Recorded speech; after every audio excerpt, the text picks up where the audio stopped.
காவேரியை பற்றி யோசிச்சுட்டு விஜய் உடம்புக்கு எடுத்துக்கிறது பார்த்துட்டு பாட்டி ஒரு முடிவுக்கு வராங்க. விஜயும் காவேரி நிரந்தரமாக பிரிக்கணும் அப்படின்னு சொல்லிட்டு அவங்க வீட்டில் போயிட்டு காவேரி வீட்டில் டைவர்ஸை பற்றி பேசுகிறாங்க. அவங்க பொண்ணை கூட்டிகிட்டு போயிட்டு இதனால் காவேரி அம்மா இதுவும் நல்லது தான், உனக்கு தொல்லை விட்டுடுச்சுடி அப்படின்ற மாதிரி சொல்கிறாங்க. அதை கேட்டு காவேரி மனசு உடைஞ்சு அழறாங்க.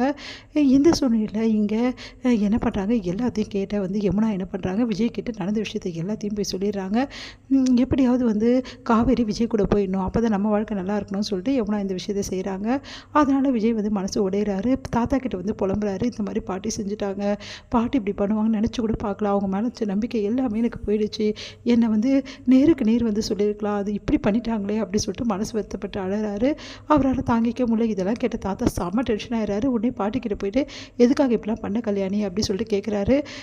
அவன் நல்லதுக்காக தான் பண்ணேன் அப்படி சொல்கிறாங்க. உங்ககிட்ட நேருக்கு நேர் பேச முடியாமல் அவன் எப்படி தவிச்சு போகிறான் தெரியுமா, அவன் மனசை எவ்வளோ காயப்படுத்தியிருக்க தெரியுமா நீ, எனக்காக அவன் அமைதியாக இருக்கான், ஆனால் அவனை இப்படி கஷ்டப்படுத்திட்டே கல்யாணி அப்படின்றாங்க.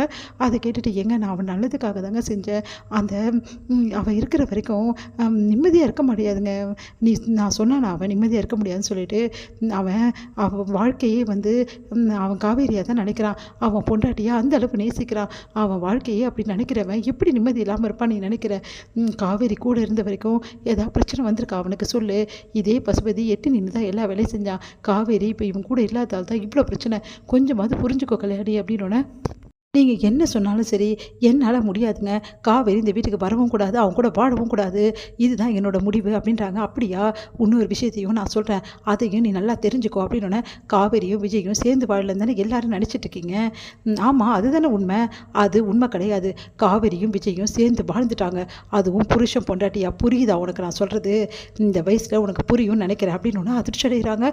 நீங்கள் என்னங்க சொல்கிறீங்க, நான் சொன்னது உண்மை தான், காவேரியும் விஜயும் சேர்ந்து வாழ்ந்துட்டாங்க, உங்களுக்கு எப்படி தெரியும், எனக்கு எல்லாமே தெரியும், இதை நான் உனக்காக சொல்லலை, நான் சொல்கிறது சத்தியம் அப்படின்றாரு.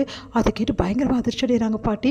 இப்போ சொல்லு, காவேரி விஜயும் சேர்ந்து வாழ்ந்துட்டாங்கல்ல, அவங்க புருஷன் பொண்டாட்டி வாழ்ந்தது உண்மை தானே, அப்போது அவங்க ரெண்டு பேரும் சேர்றதுல என்ன தப்பு இருக்குது அப்படின்னோடனே, அது காவேரி அன்னைக்கு ஏன் அப்போ அப்படி சொன்னால், நாங்கள் சேர்ந்து வாழலை அப்படின்னு சொல்லிட்டு அவங்க 1000 சொல்லுவாங்க வெளியே, ஆனால் அவங்க புருஷன் பொண்டாட்டியாக வாழ்ந்தது உண்மை, இது சத்தியம், நீ வேணுமா நேராக காவேரிக்கிட்டே கேட்டுக்கோ, அவள் சொல்லுவா எல்லாத்தையும் அப்படின்னு.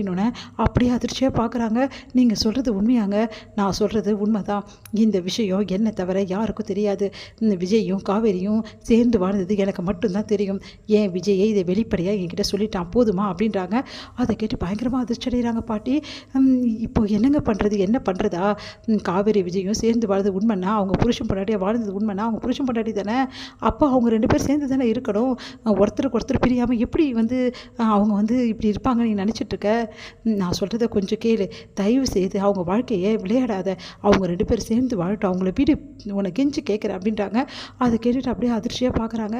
காவேரியோட வாழ்க்கை இப்போ விஜயை நம்பி தான் இருக்குது, விஜயோட வாழ்க்கையும் காவேரி நம்பி தான் இருக்குது, ரெண்டு பேரும் ஒருத்தருக்கு ஒருத்தர் மனசார அவ்வளோ விரும்பியிருக்காங்க, மனசால மட்டும் இல்லை வாழ்ந்துட்டாங்க, இப்போ இந்த மாதிரி வாழ்ந்தவங்கள எப்படி பிரிஞ்சிருக்க முடியும் அவங்களால, அதனால தான் அவங்க ரெண்டு பேரும் ஒன்றா வாழணும்னு நான் நினைக்கிறேன், இப்போது அது உனக்கு புரியுதா இல்லையா அப்படின்னோடனே அப்படியே அதிர்ச்சியாக பார்க்குறாங்க.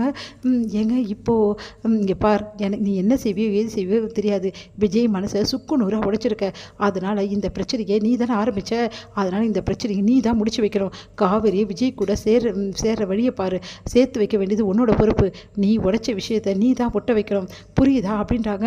அதை கேட்டுட்டு பாட்டிக்கு ஒன்றும் புரியாமல் அப்படியே யோசிக்கிறாங்க. நீ என்ன செய்வியோ ஏது செய்வியோ தெரியாது கல்யாணி, காவேரியும் விஜயும் ஒன்றா சேரணும் அப்படின்றாரு.